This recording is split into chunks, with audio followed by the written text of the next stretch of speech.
Welcome to day two, an incident-filled day two as well, of testing here at Kyalami. The Williams Renault team really hard at it, and times have already changed this morning in the testing. Times from 1:11 overnight to 1:09,5, and who knows, by the end of today's testing it could be 1:06.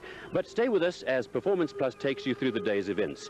I spoke to Brian Lambert, the team manager, about the objectives of today's testing. Well, today we've got one of last year's cars, which is what we call a 13A and a 13B. With the 13A, which Riccardo's driving, all we're basically doing is general chassis work.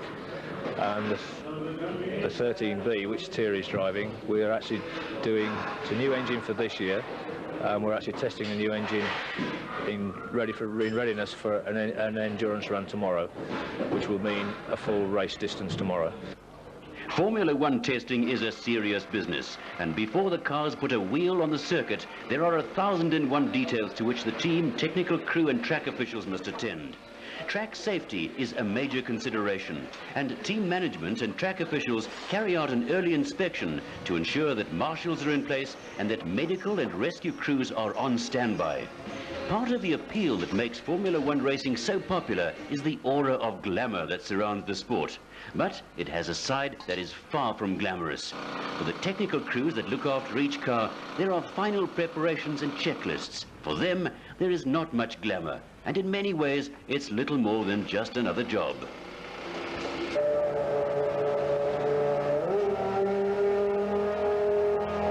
Italian Riccardo Patrese, the most experienced driver in the history of Formula One, was the first onto the track this morning.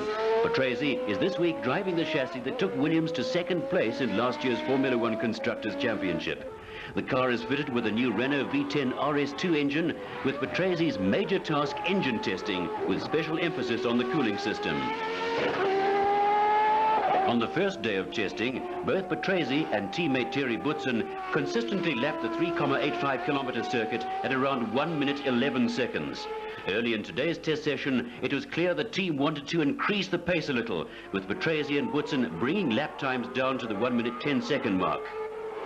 It was also quickly evident that today was to be another scorcher.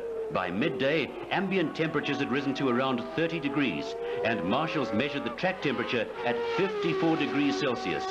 If the Renault engineers wanted to test their new engine in high temperature conditions, they'd come to the right place. For Patrese, it was to be another busy day. The Italian, as on the opening day, ran into fewer technical and mechanical problems than Boutsen, and by the end of the day had completed 94 laps in the car, setting the fastest lap of the session at 1 minute 8,7 seconds, averaging just over 200 kilometers per hour.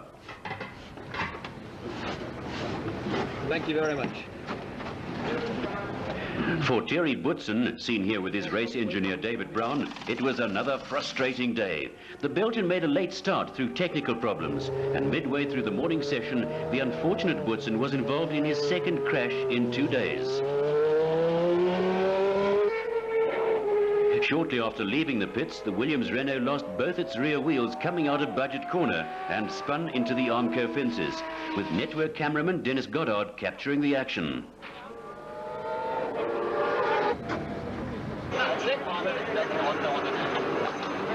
Track marshals were quickly onto the scene, although Boutsen was unhurt. A frustrated-looking Boutsen was soon on his way back to the base. Fortunately for the Belgian, he had just emerged from pits and had not yet reached racing speeds.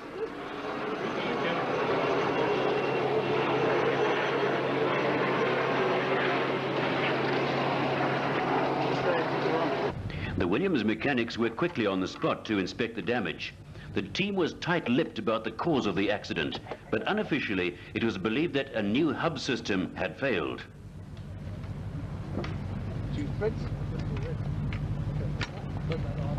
must have been engaged as well, wasn't it?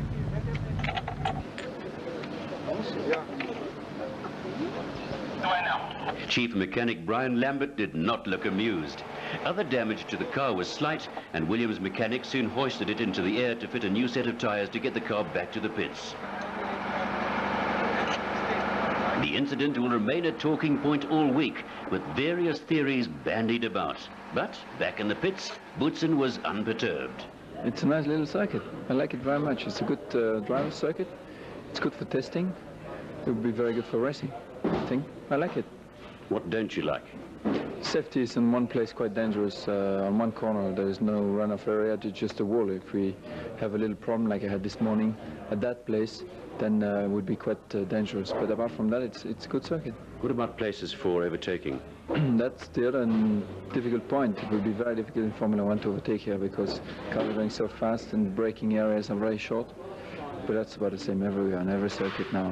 Very difficult to overtake. But it's a very interesting circuit for, I mean, the lines and the design of the circuit is quite good. The Boutsen incident highlighted safety at racetracks. On this score, Kyalami is ideally equipped, and we spoke to Penelope Smith of St. John's Ambulance. We have a full medical team on standby. If there is an emergency, we have an alarm system which goes off first. The first vehicle which leaves the pits is the rescue vehicle. It's both a fire and a rescue vehicle. It carries 1,000 litres of water as well as foam. On that vehicle is a person, normally a medic, as well as a firefighting team. The second vehicle to then leave the pits would be the first ambulance. There are normally ambulances dotted all around the track for a race meeting, up to 7 or 8. The hospital has within it 3 rooms, of which the one is a complete resuscitation unit, which is equivalent to a casualty except that we do not have theatre facilities. Once the patient has been stabilized within the resuscitation unit, we can then in fact fly them out from here, as we have a chopper on standby, and we fly to the Johannesburg hospital, where they're then treated in their trauma facilities. Late in the afternoon, with track temperatures cooling down, Patrese put in a series of really quick laps. It was during this short session that he set his fastest lap. Sit back now and savor the speeds of Formula 1 as Patrese takes you on a lap of Kyalami.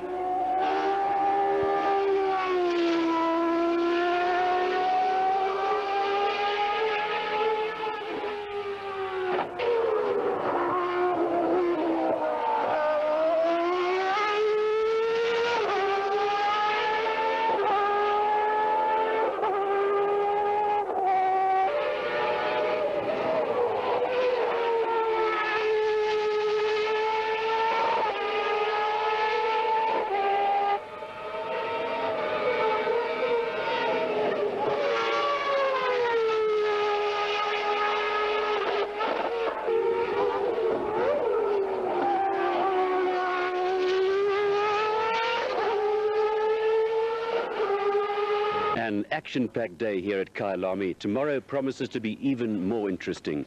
Although there were accidents and incidents here today, tomorrow it's going to be a big test day for Riccardo Patrese as he goes around 50 laps, almost Formula 1 style. So